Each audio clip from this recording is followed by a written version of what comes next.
Good afternoon. First, I want to thank American Academy and Dr. Omid Kermani for having me here. It's a pleasure for me to be here and to present you cataract surgery in vitreoretinal comorbidities.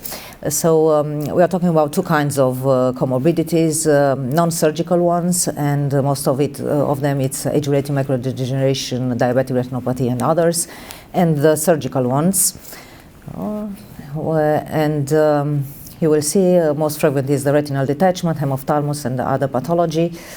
It doesn't go that way. We will not talk about the first group because it's really no time to do it. I will focus more on the surgical comorbidities. So we have, let's talk first about cataract surgery on an eye with retinal detachment, with or without hemophthalmos. As you know, cataract is not an emergency, but as soon as you have a retinal detachment, it becomes an emergency. You have to do both of them. You have to perform a combined procedure. And there are some pre-op challenges in the cataract surgery in these cases. First of all, the biometry can be difficult.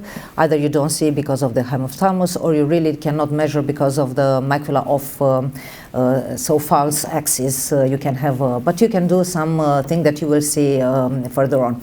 There are also intraoperative challenges and some tips and tricks, both during the phaco-emulsification step regarding the absence of red reflex with difficulty of performing anterior CCC, or regarding the hypotony of a retinal detachment eye with deep and fluctuating anterior chamber, fluctuating pupil size. And also during the vitrectomy step of the surgery, you can have problems regarding the IOL margin, which will interfere with your good visualization of the periphery, or you can also have anterior chamber loose or flatten in the scleral indentation. And another thing that I saw, and you can have it afterwards, after the surgery, you can have due to the tamponade which push anteriorly the IOL, you can have optic capture or iris capture, and you don't want that. So you need to do something to avoid this possible complication. Regarding the biometry, pre-biometry, just a clue, you can take into consideration the history of the other eye. As you see here in the top con biometry, we have huge differences between the eyes. One is 7 diopters, the other one 15 or something. But we knew from the patient history that the eyes were equal, so we use Argos machine, which is new in our clinic, and it seems to be more credible results. And indeed, it was right. The diopters were equal, and we implanted the correct IOL. But you can also, if it's not possible to have this machine or to do a proper biometry, a correct biometry, you just can leave it aphakic, and you can put after the silicone explant or after the retinal detachment surgery healing, you can put in a secondary time the IOL. So let's go now to the the video is working. First case of cataract surgery on bullous retinal detachment. Of course, you don't see that well. You don't have red reflex either at all or only partially. In this case, I consider that I can see, let's say, satisfactory visualization of the anterior capsule, and I perform on CCC. I perform it smaller than in normal cataract surgery because, as I just mentioned, I don't want to have my IOL pushed anterior due to the tamponade. As you see, the eye is hypotonic. You have fluctuations of the anterior chamber of the pupil. I consider I clean very well the cortex. You will see it is not so.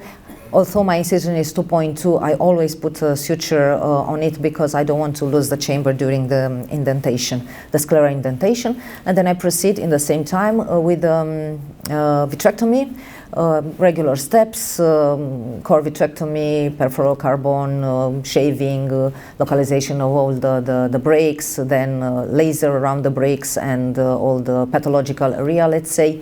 And in this case, you see, although I thought I cleaned very well, there are so many remnants of cortex, fine cortex, so I need to enter again to clean.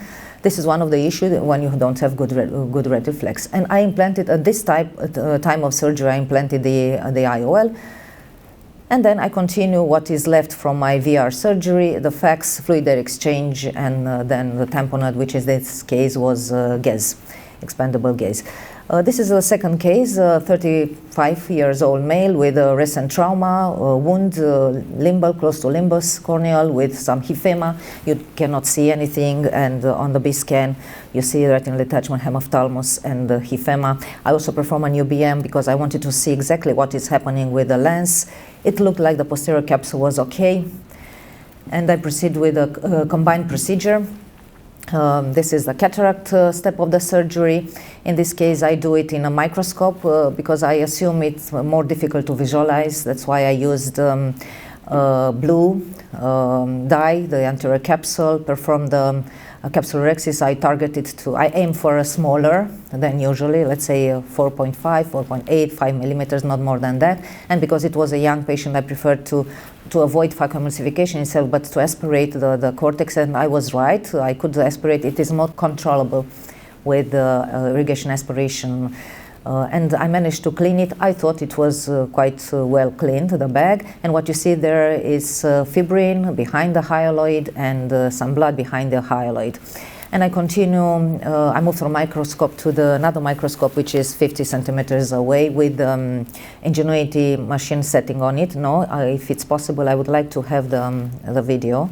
It was supposed to start on click. If not, can you please help me with going on the surgery? Anyway, as you will see, in this case, this is another pearl that I can offer for the cataract surgeons. When they have retinal detachment, be prepared to use the 3 pieces IOL, to use it in the sulcus. And you know why? Because you never know when you touch the posterior capsule during the vitrectomy. Either you do it, I don't know, maybe in some countries there are the same doctor performs the anterior and the posterior segment surgery. Maybe there are different teams of colleagues, of doctors. But a 3 pieces IOL, it's always a safer choice. As you will see here, the hemophthalmos was very thick, the fibrin was incredibly thick, and you have to go, of course, because you don't see almost anything, you have to go step by step. As you see here, I'm just pulling on the fibrin, and I can see underneath the folds of the detached retina. It was strange because the wound, the corneal wound, was on my right-hand side, and the retinal dialysis was on the left-hand side. So most probably this patient didn't admit, but I think he had also a blunt trauma, not only a perforating trauma. Anyway, I continue very slowly. The surgery took me almost 3 hours. Because you need to be patient, to be very careful to avoid more trauma to the retina. I continued the surgery, and as soon as I started to see the retina, I continue like in a more or less standard technique. You need to clean everything up to the aura, and up to the aura, yes, to clean all the debris and things. And at the end, as you will see, or maybe I will go further, I needed to laser 360 degrees because I was afraid of touching and maybe I have done accidentally iatrogenic tear. So it was safer, and I was more sure to perform 360 degrees. And at this point, it's the 3 pieces IOL that I implant in the sulcus, and you will see that I was right, because at this time of the surgery, when the red reflex is full, I have a posterior capsulorhexis, accidental posterior capsulorhexis. Then fluid air exchange and silicone oil tamponade in this case. This is how the eye looked under silicone, very beautiful indeed. And here, if you will look on the picture down left, you will see that on the red reflex you can see a posterior capsulorhexis, which was not intended, but 3 pieces IOL was a very good option in this case with optic capture. And this is how the eye looked after silicone removal, with an incredible, excellent visual acuity. Let's go shorter on this. This is another video for a hemophthalmos on diabetic patient, nothing special. Only that a diabetic patient needs, of course, to start the PPV from the periphery in order to be careful and to avoid if there is any PDR there. Maybe you need to perform the ILM peeling, and maybe you need to perform the laser spots, PRP or whatever it is necessary. And in terms of post-op follow-up, you need to take care because usually this patient have more frequent corneal edema, corneal folds, diabetic edema, and so on. And the last group of cases are the cataract surgeries on vitrectomized eye. There are some challenges. Again, vitreous cavity, while it is filled with silicone oil, you can really perform a biometry. Correct biometry, you can use B biometry or whatever, or you can choose to remove the silicone and put on the second surgery the IOL inside. You can also have a posterior capsule opacification and to need a posterior capsulotomy.